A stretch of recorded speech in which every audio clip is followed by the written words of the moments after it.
So, okay, all right, here we go. So I toured a lot of homes this year that the listing agent wasn't really, there wasn't anything that kind of told a story about the home. And what I would love to see is when people walk into a home that's listed by our office, they know it's Keller Williams Southland. No doubt about it, it's Southland and who we are and what we're about so that we can make a bigger impression on the buyers in our area and do more and more and more home business because the closer we're working home, the more time we get to spend with our families. So, a couple things I know we've gone over this before in other sold masterminds, but in my listings, I have a chair so that people can come in and sit down, and then I have the little footies so that they put those on and protect the floors. I have a binder with all the information about the house. I have packets set up so people can take packets. I always do floor plans and I spend the extra money and have the floor plans with the sinks and where like laundry hookups are and toilets and that stuff matters to people. If they have this hutch that they really want to put on that one kitchen wall and there's a measurement and then they take that home and my hope is they'll measure their stuff and put it on those floor plans, and then maybe that will entice them to move forward. A great And idea. then, That's a good one. oh, sorry, what, Joanna? That's a great idea. I didn't really think about that, but having the floor plans so that they could take them home is great because then if they really do like the house, they could check the measurements. I didn't think about that. That's good. Thank you. Yeah, I think they really enjoy it. It doesn't cost much more, and it's just that one little extra sprinkle on the cookie that makes people just be like, oh, okay, well, we toured three other homes today, and there wasn't anything about any of the homes. There was no chair to sit in, there was no footies, no nothing. And so, if we can really start putting those little touches, this year I did dive into staging more, and it's simply because of those earth contacts that I seem to get stuck with. Um, so, so let's just, I'll make this very clear. I hate staging. I hire somebody to come help me, a very good friend of ours that actually helped buy a house last year. And I graciously pay her and she buys stuff and she comes and decorates and we turn on loud music and we have a lot of fun. We have not started drinking during staging because I have to drive my box truck home, but that could be in the future because my mom could always be my DD, right? So, but staging, it is really good. I think it does do, there's statistics out there that show it helps. Just that extra in pictures and whatnot. One thing I would err on the side of caution is when you're staging, don't purchase things such as like Halloween decorations or fall decorations, because as soon as October 31st is done, then that stuff's mixed. And then people think it's been on forever and it's just November 1st. But to them, Halloween was forever ago. So be cautious on staging with that type of decor. But I do think the extra throw pillows, the extra rugs, the um, blankets, just all that stuff. Smells do a big difference. So, like, there's a great store in Overland Park Mall, and they have these wonderful smelly scentsies, and they smell like cookies, and it immediately entices you, and you feel happier when you smell something that smells really good. But just little things to be, we could do extra and really stand out apart from other listings. And it literally does not take hardly any effort to do it. And I also do like the plastic stands, and I'll have like just my picture and sold by Shelby. And if you have any questions, call me. And another thing that I do in my packets is I'll do a notes page so they can write notes about the house. There's just so many different things that we can do to just improve when they're walking through our listings. And it also shows when we're taking those sellers out to buy what we're doing versus what the other listing agents aren't doing. So, does anybody have any extra stuff to add to what else Because I want to be the best at like when people walk through the door, they're like, that's Shelby Eckerd's listing. Um, and I want people to know our office. Yeah, Shelby, I'll just add something to that. Obviously that's a very professional way to run your business. And once you develop those habits, then they just become ingrained. Be sure that the people that you represent, the sellers, like you said, they need to understand what you're doing and how different that is than the ordinary market, whether they are going out looking at houses with you or not. Because I can assure you, and you look at houses too, other than maybe getting into luxury houses, very seldom are the things that you just mentioned done. So that's what sets you apart. That's what makes Shelby Shelby, and that's one of the reasons they hired you. So pat yourself on the back. It's a lot of extra work. It's a little bit extra money, a lot of extra time. You deserve to leverage that. Thank you. Yeah. Oh, something else that I found people really like is chocolate. So I'll do little itty bitty candies. You just leave them on the table with fresh flowers. And yeah, so that's another little silly perk. I don't know. It's just stuff like that that people enjoy. So I also thought about next year. Um, Struggling with getting good feedback from people. I thought about I'm going to push it back on my buyers more and make them give me the information instead of me, you know, having to come to the table with everything all the time. So I wondered if anybody had tapped into using a QR code and then it saves the buyer's agent from having to fill anything out. The seller or the buyers can just take a picture of the QR code, type in what they think real quick, and on the go. What do you guys, what do you think about that? Is that a bad idea? Could it get us way too honest feedback? No, What's your that's thoughts, Ryan?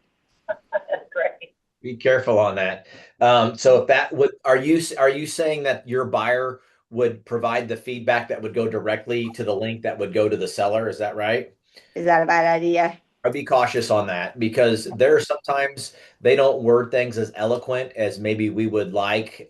We can be honest in our feedback, and we need to be, but we don't need to be brutal in our comments. I think sometimes, depending on the client, they can be a little over the top on certain things, maybe not mean it, and so we never want to offend. So sometimes we clean up some of that language a little bit. But I love where you went there with getting the feedback from your buyer. Ask them 3 questions before you leave that house because if they're not buying the house, I want to know why they don't want to buy the house. I need to know that anyway. So let's ask those great questions and then put that into dialogue real quick and this voice transmit it into the feedback and fire it off pretty quick so they can get the feedback. But I'd use caution on allowing your buyer to directly send anything to that seller out of their own mouth.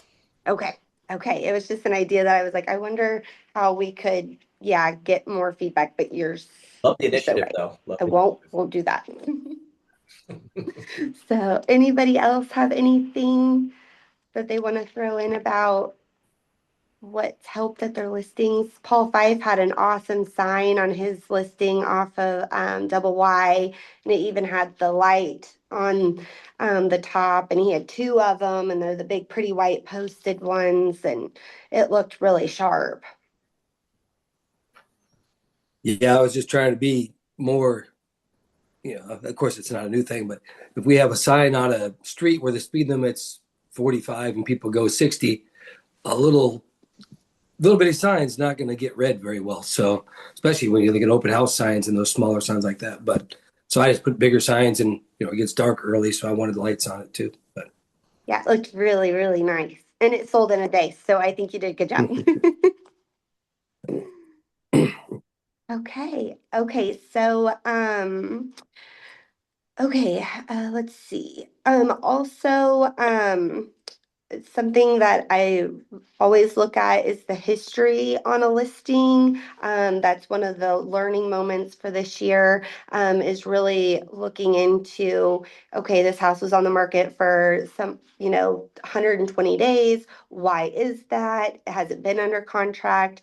And researching if it has gone under contract, asking the listing agent, has there been any inspections, because I'm seeing sometimes where they don't update the seller's disclosure and mark that handy little previous inspection box. They just happen to forget to do that. And so sometimes on those inspections, it will actually have the previous agent that was involved. There was a specific inspection company. I don't think the Alabas do that with us. I've never seen my stuff on an inspection report, or the other inspection companies I've used. So, but I was able to call her and just ask questions, and it really helps when we put an offer in on the house. And then, because she said, be cautious, like he's going to fight you on commission, he's going to fight you on this and this and this. And so I just had everything written out, and I headed off every single problem, and we won, and we got a nice chunk of money off, and I got paid, and it worked. So, but I just didn't know if anybody else had to utilize that before. Come on, guys, talk to me today. Don't leave me stranded. Shelby, you're doing an amazing job. The ideas that you're coming up with and thinking outside the box, not all ideas end up being great ideas, but just the initiative, as Ryan I think mentioned, to think differently, to do things differently, to want to stand out from the crowd. That will always make our business better. It'll make us look better in the eyes of the general public, the eyes of our client, the eyes of other agents and brokerages. And believe me, they see these things. And if they see a house by Shelby over and over again, and every time they walk in there, there's a certain, you know exactly what you're going to get, no matter if it's a $200,000 house or an $800,000 house. I think all of that has validity. That's just you building your brand over time. And I think it's fantastic. And honestly, Southland gets to come along for the ride. The more people that we have that operate their business in that fashion, then we just continue to excel, and in my opinion, we'll continue to take market share from our competitors. That's the plan, 2026. Keep knocking them out. Well, thank you, Lonnie. Okay, so let's see. Another situation that kind of goes with the inspections is I did have a buyer, and we did a significant amount of inspections, and then we ended up just canceling because I tried everything, and we could not get it to work. So when that listing agent put it back on MLS, she slammed my people and said it was our fault and, buyer's fault. Well, my client was a previous attorney, so of course he was checking in on that listing, and I didn't know it. He sends me a message and says, I reached out to that realtor and told her via email not to ever slam us. Like, those inspections were real, and the mold was real, and the foundation situation was real. And so I had no idea that he emailed her. And I spoke to Darren about it, and she quickly took it off her listing. But it didn't look good on her end, slamming my buyers. And then on top of that, if people ever asked about all those inspections, I sent them all over. So it did end up selling a long time later. But if those people ever asked, there was definitely mold in that house. And she blew me off completely and said, well, that it's in every house, and they didn't test the outside. And I said, oh no, they tested the outside. There's mold in there. And it was, sent off to laboratories and all of that. So, but yeah, it's just those types of situations where I'm like, I have no control over that, but it happened. And in the end game, never, ever, ever blame anybody on any outlets, MLS, social media, nothing, ever. So, Shelby, I love it when I read that, and it's, back on market, no fault of seller. It's one of these days I'm gonna see one that'll say my seller's fault. It'll be fantastic just to see something different. It's never the no fault of seller. That's how we and get I'm okay fired, with though. If we that. say that. Yeah. if the people's loan fell through, that's obviously a situation. But if a buyer maybe had unreal expectations on an inspection, I think that verbiage could kind of make some sense. But it's just like let's retire that one, okay? I mean, that's just freaking stupid. I agree. Hey, so on a related note, I've got a client that made an offer on a home almost 2 months ago. It's down outside of Harrisonville, but almost to Archie. Several acres. I think it was 40-ish acres. Really cool property. We did a septic inspection, failed miserably. The water line to the house, which is a couple hundred yards long, somewhere it's clogged up. The water pressure in the house, you can't turn two sinks on at the same time and flush the toilet. It ain't happening. So that's like another 10 grand or more. We had all these inspections, and there was more really bad, sketchy stuff. The agent listing, we canceled. Listing agent, who some might say lacks integrity, and she put it back on there. No mentions of inspections anywhere in there on the MLS still, and it's under contract now. Part of me is tempted, once it closes and I can see who that other agent is, to just say, hey, were you aware of this? But I don't know if that would get me in trouble. But I also think that their client is maybe missing out on some information. So thoughts? Well, if it was after closing, it'd be too late to do anything about it. Well, they can sue them. Yeah. Well, if they withheld information, right? Right. I would stay out of that fray, Paul. I think that goes above and beyond. That particular agent is also tends to be a little bit sue happy. Oh yeah. So gotcha. Okay. And you know her and I know her and all that stuff. But so I don't know what you'd have to gain. All we can do is control our integrity and our clients' integrity as best we can. We have to let everybody else, their brokers and brokerages, run under their rules. And if that's how they want to operate their business, what we don't know is maybe all that was shared behind the scenes. True. And just wasn't put in the MLS. There's a lot of different possibilities there. Right. So, all right. That's just my suggestion. I just wouldn't hate to see some homeowner potentially get screwed for thousands of dollars. But I also understand covering my butt too. Yeah. So we had a seller in Johnson County. He had an agent. The deal didn't work. The listing expired. About 6 months later, he calls me, and a longtime friend says, "Hey, will you take this over and get the job done?" Which we did. And then literally right after closing, apparently that broker was kind of scorned that he didn't get the listing again. He found out, he went to the buyer's agent that I've just closed on my house and said, "Hey, I don't know if you know this, but," and there was a bunch of stuff that he shared with them. Some of it was just all the stuff that we disclosed and things like that. He was just trying to make more points about it. And then just some personal comments about the seller. And my guy was not real happy about that. And he certainly consulted an attorney on it. And really, I think that agent and broker put himself in an extremely bad position. Gotcha. It's just, that was my take on it. It didn't go anywhere, but it certainly could have. Especially if that buyer that just bought our house all of a sudden got really in a twist. Fortunately, they didn't, but they just thought it was kind of creepy that this former broker came around and decided to throw them under the bus, me under the bus, and disclosure under the bus. And most of the things he was talking about were in the previous inspections, all of which was signed off on. Cool. Okay. Yeah, the house is being sold as is why they may not do inspections, but that's part of the risk, I guess, with that. So, but okay, cool. Thank you. Mm-hmm.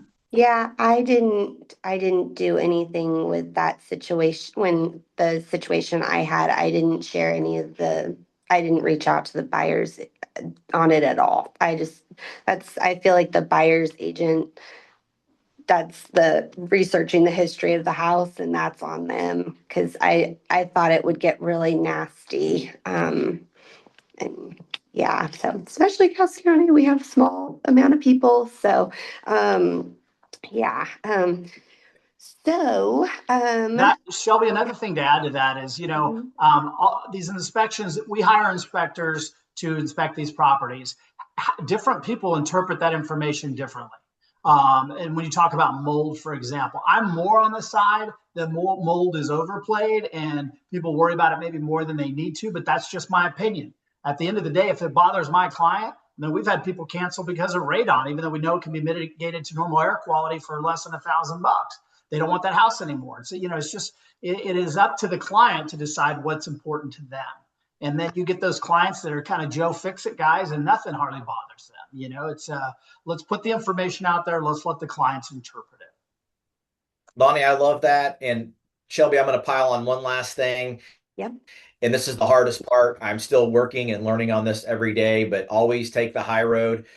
Sometimes, you want to mother F somebody, and I get it. And you see that out there in our community, and you see it get ugly out there, and you think like, man, how does that help their perception of what they are in the community at this point? That is not helping them.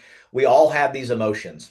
And so if you were at the Cass County Collective yesterday, you would know how to deal with that.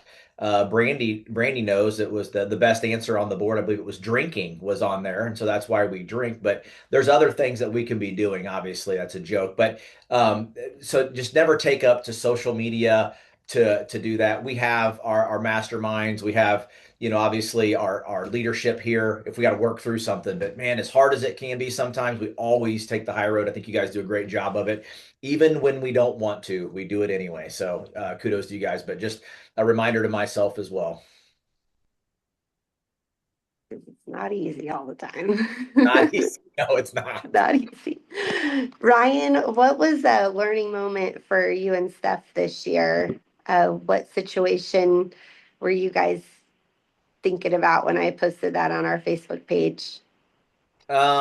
So as far as I learn a lot every year. And so kind of getting to this point in my career, I am working with my coach right now. We're at a point now where we're pretty happy with the level of business that we're doing. How do we sustain that? But you can't stay the same. We understand that in business. You can't be like, okay, I'm going to stay right here and I'm not going to do anything different. And I'm just going to do what I've been doing and I'll make what I've been making. And that's wrong. So we've got to continue to invent ourselves and reinvent ourselves each year.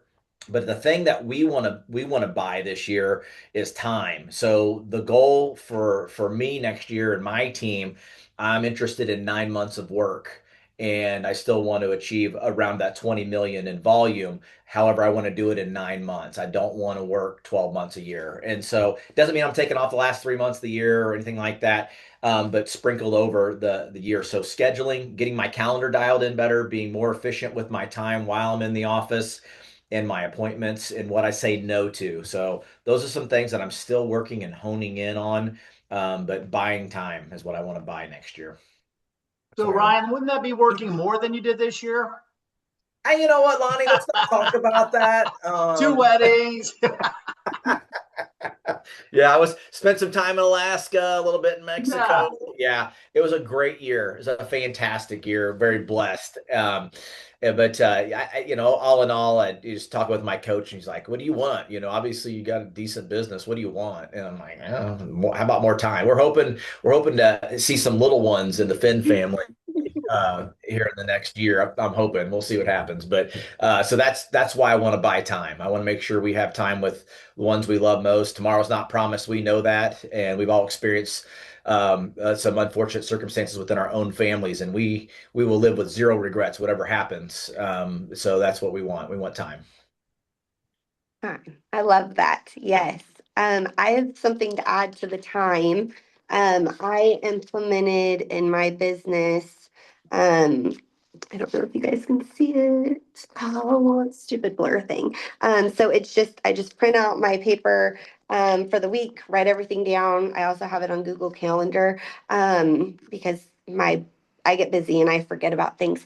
But yeah, just filling out my time blocking and not allowing like a phone conversation that could be literally I can get the same amount of information from a 10-minute visit. And if it's over 15 minutes on the phone, then I just need to do lunch with them. Like just get together with the people and make that connection. And it's more solid anyways. If you go out to lunch with somebody, you're retaining what they're saying rather than being on the phone and you're doing other stuff at the same time or you've got other things going on in your mind. So really protecting time and trying to block as much as I can to ensure that I get more done when I need to, and I'm not working like 6. So I put in my time block. Now I'm trying, but like on my email, like no phone calls after 6. So I work 8:30 to 6 p.m. After that, I'll get back to you the next morning, and Saturdays and Sundays appointment only. So I will figure out how to pay bills. I am not worried about it, but if I work too much now, my children will see that, and I can't miss this time.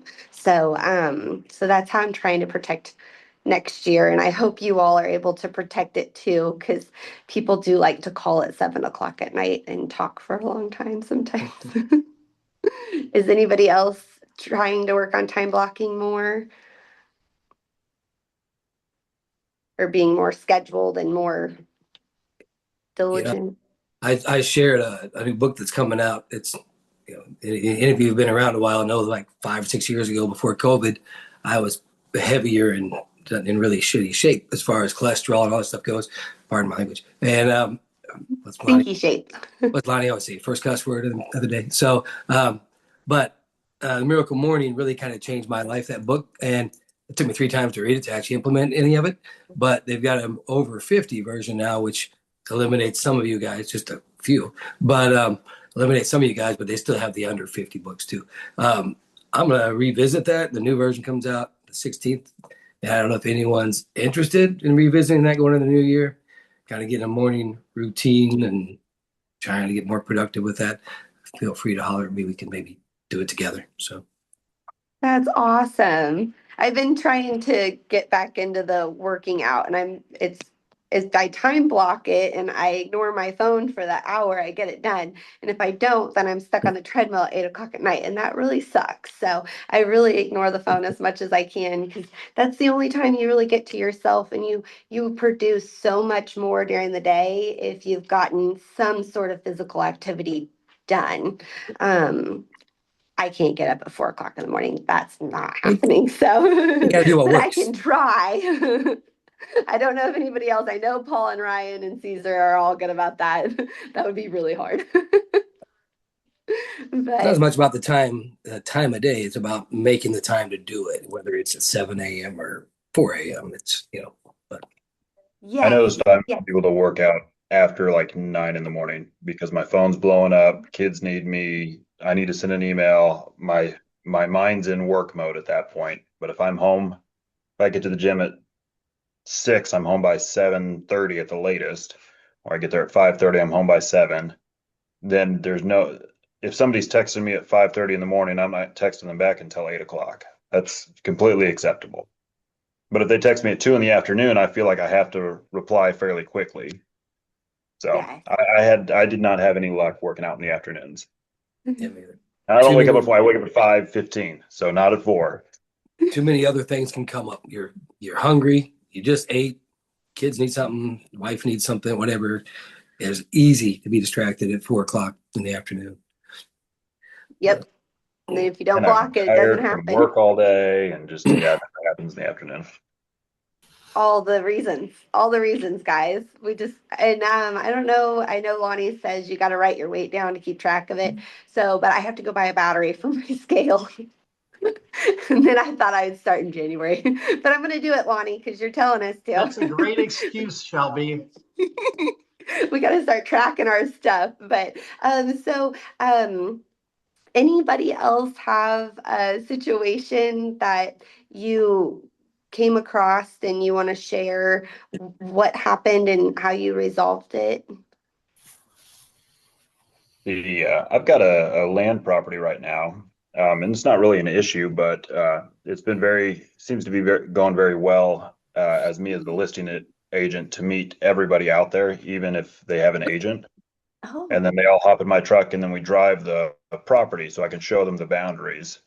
oh, All the agents have had positive feedback on that of me being able to go out and show them where the property lines are because it's kind of confusing when you're out in the woods and you're like, okay, is this our land or not? It's not always marked very well. yeah. That's been kind of a something that I don't really do on most listings. I never show up and then I tell the other agents that I'll be there to show them the property, just but not the house. But Yeah. that's pretty well received. I bet they like that. That's super great because then you get to show them and you make that connection with them. That's a really good idea. Sounds like you could buy a side by side and write it off next year. Right on. Yeah. Pretty sure. I Jake, I That'd know may where you may probably can have be done around park that twenty this that. thousand year. dollar purchase price. Yeah. Jake, I know where you can park that if you need, just let me know. All right. Oh yeah. We work to put T-posts out because if you get a property surveyed, if you're selling acreage, you guys, several of you have done it, so you're familiar with it. And the surveyor go out there and he'll put his survey stakes out with the little pink flags. And then over the course of winter or whatever happens, those will blow down, blow away, whatever may happen. So one of the things that we've always asked is that we get T-posts in right behind those, which help most all agents recognize those. I've actually had to be on the phone with another agent and say those are what marks the property line.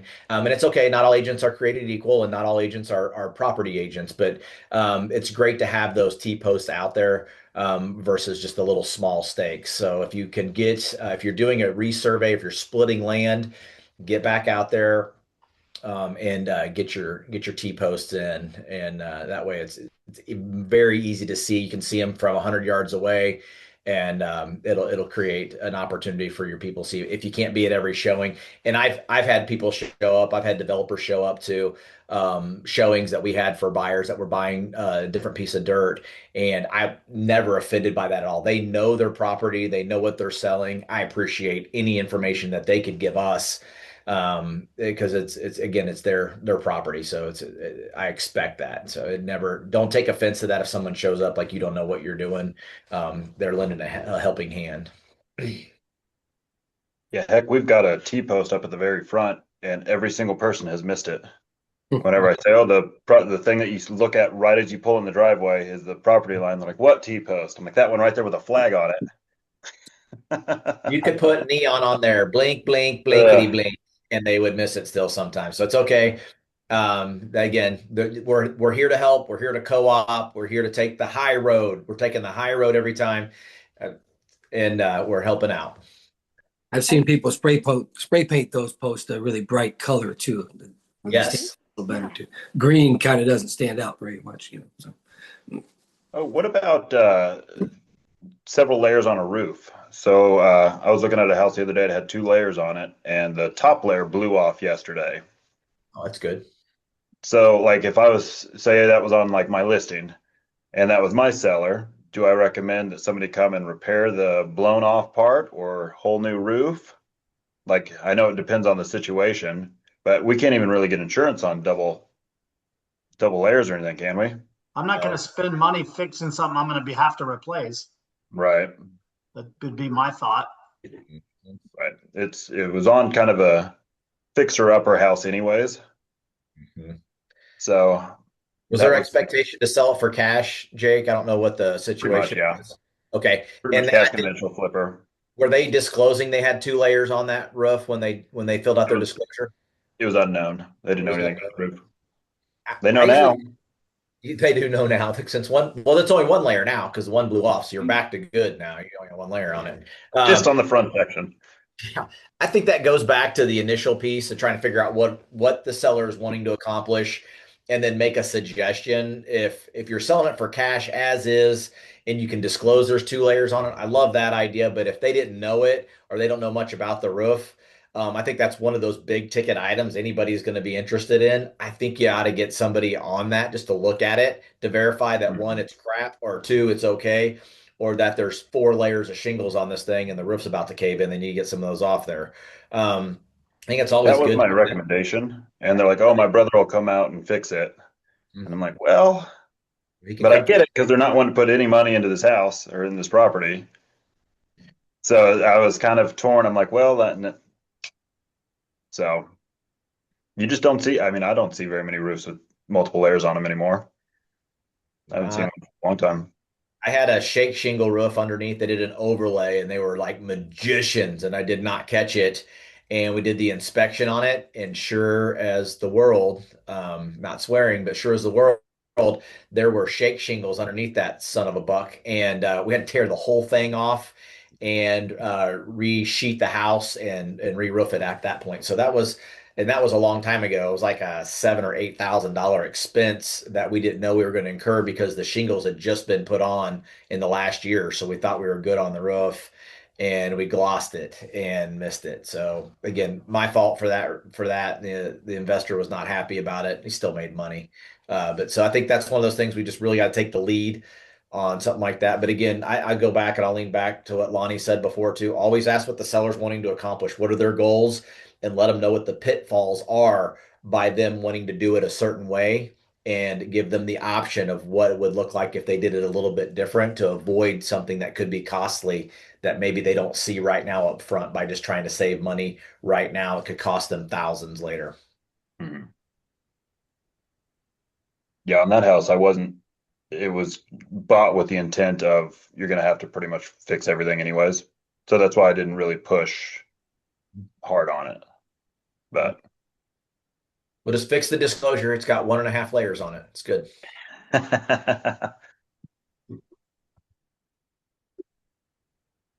Anybody else have any learning experiences? Okay, I'll keep going if nobody else wants to chime in. I got some good ones. Bring it. Go through all your transactions and you think about all the stuff that happens, and a lot happens. Uh, a lot about propane this year. I just tell my sellers to leave it. Don't worry about getting that small little amount of money. Just forget the propane. If they decide they want to take their beloved tank with them, that's fine. The buyers will probably have to replace the ancient pipes. That's not fine when they find that out. But we saved it. I saved it. We saved it. It's close. They have a new blessed propane tank. Um, also, just have those propane tanks checked during inspections by the gas company, because you could be buying a house from sellers that own a gas company and actively know that they knew it was leaking and they didn't fix it. So that happens too. But yeah, so yeah, there's some propane information if anybody runs into propane. So anybody else have a propane story? I just learned all about propane this year. Nothing. Gotcha. Okay. In my listing presentation, I have a checklist for my folks, and I ask them to write down every single thing that they think they want to do before we sell, or like my pre-listing packet, so that we can have a checklist of, okay, we need to get this done by this time and this done by this time. Getting them to fill it out is a whole nother story, but I do try to give it. And I am going to be more consistent on following up on where they're at on stuff next year, because if our pictures aren't just right and we spend all that money for professional photography and they don't mow the yard, or they didn't do something they said they were going to do, we've got to pull back and say, well, we can't have the professional photographer come. Like, we have to be better about making sure every towel is folded. If they're taking a picture of a closet, that got me a couple weeks ago, and I was like, dang it, like, I didn't realize she was going to take that from that angle. And if those would have been all stacked nicely, that would have looked nicer. So it's just going through before your photographer gets there. Literally get to your listings like an hour to 2 hours before. I promise the time will just fly by, because I go through and I tell people, I'm like, you're going to find stuff all over the place. I'm going to shove it in closets, anything on your countertops. Like, I tell them to do this stuff before I get there, but they don't.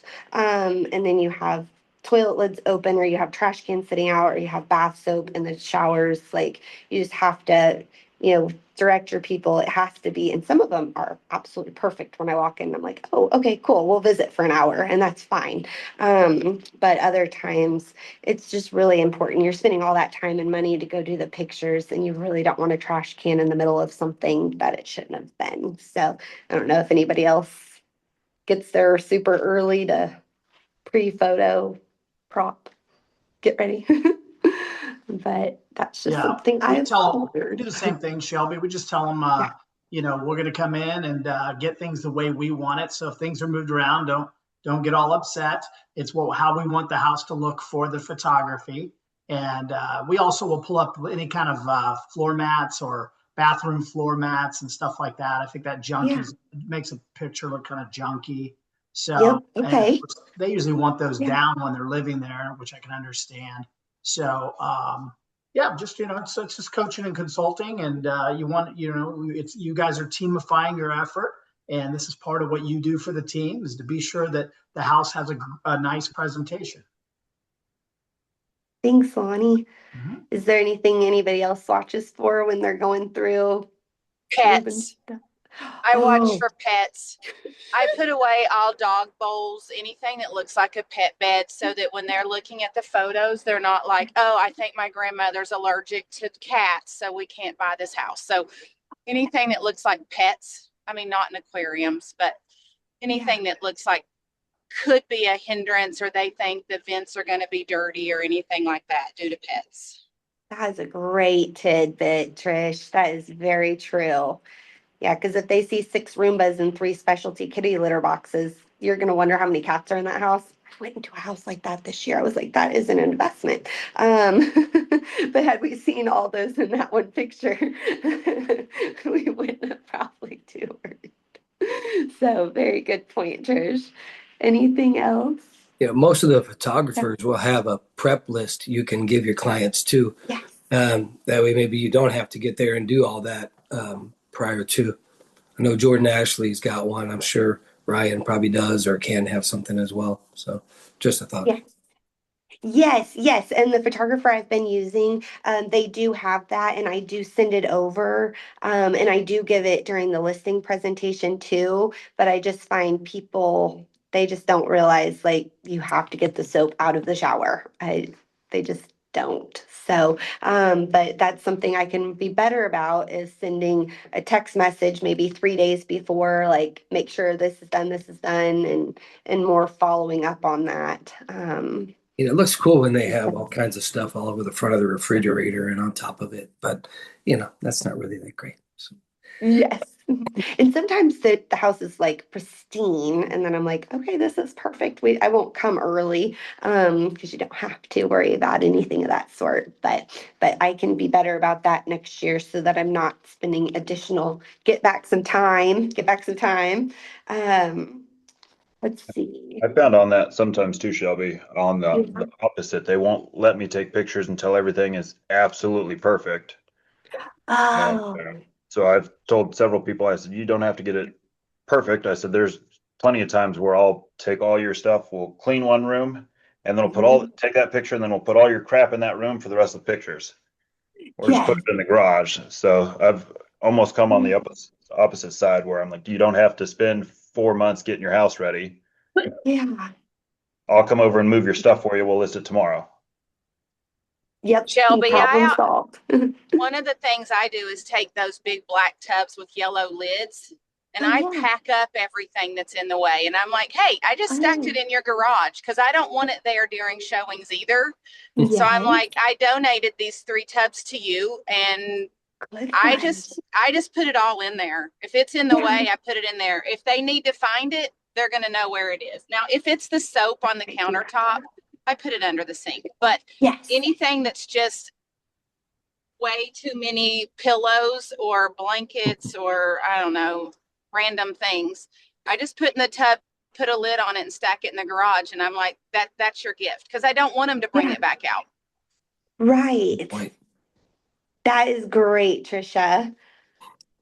Yeah, I'll usually tell them, we're not going to photograph your closets unless they're really amazing master closet or something. So hide all your stuff, get it out of the way, and shove it in there. And hopefully they have closet doors. Seems like a lot of homes nowadays don't even have closet doors in them. And these older homes where they took down the bifolds, but just a thought. Yeah. Yeah, that's what I say about the garages. So unless Yeah, you're garages, laundry rooms. I'm not going to take pictures usually, so hide kind of crap peeking, in. you'd be like, our garage, done. I have a quick question regarding the closets that was just brought up, Paul brought up. Can we call it, is it an issue if it doesn't have the bifold doors on it? It's technically, is it no longer a conforming bedroom? Does it matter? I don't think it matters. No, it's still a Okay. closet. It just doesn't All have right. door on it. but it Okay. doesn't pull the closet portion away. It still holds clothing. It still has a hanger bar in it. I had an appraiser tell me it was no longer a conforming bedroom if it didn't have the bifolds on it. That's That guy's an idiot. Safe Okay. space. All right. All But right. if you want to hide what's in that closet, go get a tension rod and hang a curtain, like or something, because walking into a room that you just see full of junk is horrible. It'd be better to put a shower curtain rod up and disguise it a little bit. Yep. That's great tidbits, guys. And all these things, they matter. At the end of the day, they really matter because people see our pictures before they come see our listings. Um, and so if they're not on point and perfect, then they skip right over it and look at the next house. So, did anybody we Shelby, have? Yeah, I just want to add one more thing. A pet peeve of mine yes. is when your light bulbs are different colors. Oh, yeah. Go through. That's a huge pet peeve of mine too. I It hate or it. burned drives out. me crazy. You can't have three Yes. different kinds of light bulbs in your bathroom vanity because when you flip it on, all they notice are the random light bulbs. They don't remember the tile or the anything else. So Right. take light bulbs and just sort it out. Or the yellow, yellow, yellow, blue can light, and then yellow, yellow. Oh, that's driving me crazy. But it does, it kills a showing because that's all people think about. They focus on that stuff. So, And clean the vent. oh, Change your, yeah, it's horrible when somebody pulls out down there at your, when they're looking at the HVAC and it's got full of hair and dog hair. It just says, do I keep my house clean? I don't know. Well, it tells them you're not doing maintenance on your house because I've had several buyers, they'll do that. They'll pull that out just to look at it to see how dirty it is because that tells us story. Do they see a stack of furnace filters sitting right there and then that one's pretty clean, or there's not a furnace filter in sight and that one is just concaved in because it's so full of everything you don't want and it's not really filtering anything anymore. So that is definitely a great one, Trish. Sorry, Trisha. and for us as buyers agents to be looking at that too while we're in homes, just to check that out. I forget to pull those out sometimes, but then other times I do. So, but yeah, it does tell a story when you see what it looks like and if there's the maintenance catalogs. My people love when if there's any sort of maintenance catalog on the side of that furnace, they're okay, this is great. And another thing like that I do in my listings is I'll put notes around different places. So if it's a really old HVAC, we just leave it on the seller's disclosure because I don't want to point out the fact that it's old in a bright pink note. But you can always put nice little handy notes like, this sunroom door, we like to leave it open so that the breeze is through, or whatever it may be, your brand new dishwasher 2025 or brand new fridge, just notes around the house. I have a lot of buyers that really enjoy stuff like that. Or if there's like a stack of paint and there's a nice little note that says, we'll be leaving the paint for you guys just in case you need it. And I have sellers that write love letters to the buyers or letters of why they love their home for the buyers. And buyers tend to like those if I can get people to write them. Sometimes it's hard to get people to write them, but yeah, even if it's short and it's like, this was a really one of our favorite places and we really enjoyed the sun porch or whatever it may be. It's just something extra. But does anybody have any problems that they need to solve? I have a Nothing? question Sure. on the listing that I just put in. The original listing You had put a in two bed. another one? Oh my God, Stacy, you are so It's good. You are no, so no, no. Oh But my gosh. but 2026 Rookie of the Year. no, no, no, no pressure, no pressure. You got this. But but it's a townhome in Leawood. Oh. Um, and the original listing was 2 bedroom, 2 bath, Hmm. but there's another non-conforming bedroom downstairs. And the comps are like in the 40 and up. Um, and she really wanted me to put 3 bedroom, but when I tried to do that, the system wouldn't let me. Is that correct? So I put in the remarks, 3rd bedroom non-conforming, but in the listing, I couldn't get past. So when I'm looking at comps still, I don't know why she's still sending me comps, but she likes to do a lot of research. Um, they're the ones that are 540 and up have 3 bedrooms. So I'm assuming if they say 3 bedroom, they mean 3 conforming, or they would have been in the same situation as me in that the system would kick it out. You should be able to look at the pictures of those comps and you'll be able to figure it out really quickly. Yeah, So that's what that's I'm what trying to do now. Yeah. I would take the time. I usually do that and I'll kind of look through not only how do these houses compare to my listing, but also the layouts. Mm-hmm. Is the 3rd bedroom in the basement? Is it, Right. on the main floor? Is it what you mentioned, non-conforming? Non-conforming is not a bedroom. So, we need to, I Right. don't know where we got the term non-conforming bedroom. If it's non-conforming, it's not a bedroom. It's a non-conforming. So, It's just a non-conforming. big It's a room. closet. It's Yeah. a room. Will people live in it and put a teenager in it in a heartbeat? You bet. Yeah. So sometimes I get caught up in that, but look at your data that has 2 and 3 bedrooms, and then maybe assess Yeah. where those 3rd bedrooms are on that other data. And Okay. Stacy, and if you're over there, go preview.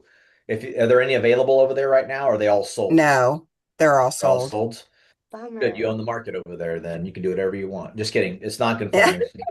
Go I to just one wanted to by make sure that everybody played by the same rules, like that it Yeah. wouldn't. Okay. In this room we do. This room we do, but Okay. when you go out there, they do not play by those rules, and they want to sell something that's 3 bedroom, that's only 2 bedroom, and then you discuss pricing with them and they get upset with you and then they realize you're right. So I would have had to lie to MLS and say that it had been added with an egress way. I'm not going to lie Mm-mm. because it asked me, is this 3rd bedroom conforming or whatever? I'm like, nope. So it doesn't go in that way. Okay, that's helpful. Thank you. Okay, good, good, good. Stacy, question. What is your Yes, goal for 2026? Did you make a vision board yet? I did not, but my Yeah. goal, well, July 1 will be the start of my new, like, second Your year. first, yeah. So it's not as much maybe I don't know. I had from July to July to have 12 transactions. So I've had 4 and this would make 6. So I feel like I'm Yes. probably going to meet my goal because I think this Yeah. is the harder time of year. But um no, actually Jake and I were going to kind of brainstorm, maybe make a team goal and make individual. I'm still processing, but 12 is like my kind of my minimum in my Yeah. mind. I definitely think you will do that next year. I I think hope it gets Rain Tree sweaty has a new palms. realtor in their corner. I don't know. I can't get my rain tree people. I'm like, come on, folks. But I did get a referral from my neighbor this week, so I'll have another one. But Where it's at. That's it's the definitely goal. not in Leewood, but Tell Keith keep making barbecue and you'll keep selling houses. there you go. There you go. That's the Marcia, plan. what's your big goal for 2026? Oh, I think A minute. your mute's on. Okay, I'm Oh, there there. you go. So I do have my goals set for 2026, Mhm. and they are pretty lofty. I'm going to double what I did this year. Oh my Um, God, Marcia. Holy moly. I'm, but if you don't set it high, you can't, there's no point in setting halfway goals. So I You're figure I'm gonna just going to give crush it my all. I've changed a lot of things around in my life, so I'm uh, more focused on what I'm doing, and that is my main goal for this year is just building my business, and it. that is my main focus. So I'm going to give it all I've got. I'm going to do all the things. Yeah. So that's that. So that'll You're be gonna do 20. it. It doesn't sound. I only did 12 transactions this year, but they were big transactions, the majority of Yes. them. And so this year I'm there for 2026. My goal is to do 24 transactions. Right now, I'm working on putting all of my systems in place and all these things I should have had done all these years. But sometimes you get to moving too fast and you didn't get all that done. So anyhow, I'm really dialing in this year and I do have big goals. So why not? I'm going to do it. Everything this year is a step towards the big one. Selling your house, that was a lot of time and now you can just enjoy the. That was a learning lesson. Yes, that selling your own property and buying your own house is a experience that agents should probably do on a regular basis, because it really does put things in a whole different light. You see so many, I've learned so much through that process for sure. So yeah, it's been good. That's awesome. You'll totally do it. I have no doubt. Now you're not scooping poop in the cold, messing with Thanks, ponies. Shelby. You got this, sister. I'm gonna check in on you, Thank girls. you. Thank you. I'll, I appreciate that. I'll be your accountability partner. Okay. I come with Well, I cookies. better. Uh-oh. What have I signed up for? I have to actually do it now. Yeah. Well, thank you, Shelby. You did a great job on this call. This has been very informative, and it was a very good call. You did a good job. Thank you. I hope everybody got something out of I it. And bet. Lonnie, real quick, rapid fire, goal for 2026. For me, Yeah. um, I hate to, Let's I'm hear it. not, honestly, working less is not a priority for me because I've already cut back a lot. It's funny, I can do the exact same amount of business in less time. So just being more efficient. But, I spend a lot of my time now helping other people, mostly our agents, but also some other agents. And, I'm committed to helping people have breakthroughs. But I think one of the things I'm doing really poorly is I am helping people with a problem, but I'm not training them. I'm solving the problem for them, but they're not learning because they're coming back to me with the same thing 90 days later. So for me, it's just being better about holding them accountable to understanding what the hell I just showed them. So that's for me. That's more my focus. Well, our business is kind of takes care of itself for the most part, but it's just being better at helping others growing theirs. That's a good one, Lonnie. That's a good one. Well, I hope you guys get to take lots of vacations, and please, everybody, get your calendars out and put your dates on, because if you don't put it on the calendar, it's not going to happen. I promise. Or I'd be going to Scotty McCreery tomorrow, but I didn't book it in time and we're not going. So put it on your calendar, guys, because then you get to go. It makes it so worth it. It makes all the hard stuff that we go through awesome. So it pays off. Great job this year, guys. I am so proud of our office. And let's put red signs in everybody's yards in Cass County. Bye, Awesome. guys. Thanks, See Shelby. you at Appreciate you. Thanks, Have a great Shelby. Christmas day. party. Don't forget your white elephant gifts. Bye. Yes. Okay. Sell something, right? Go sell something. I got a closing.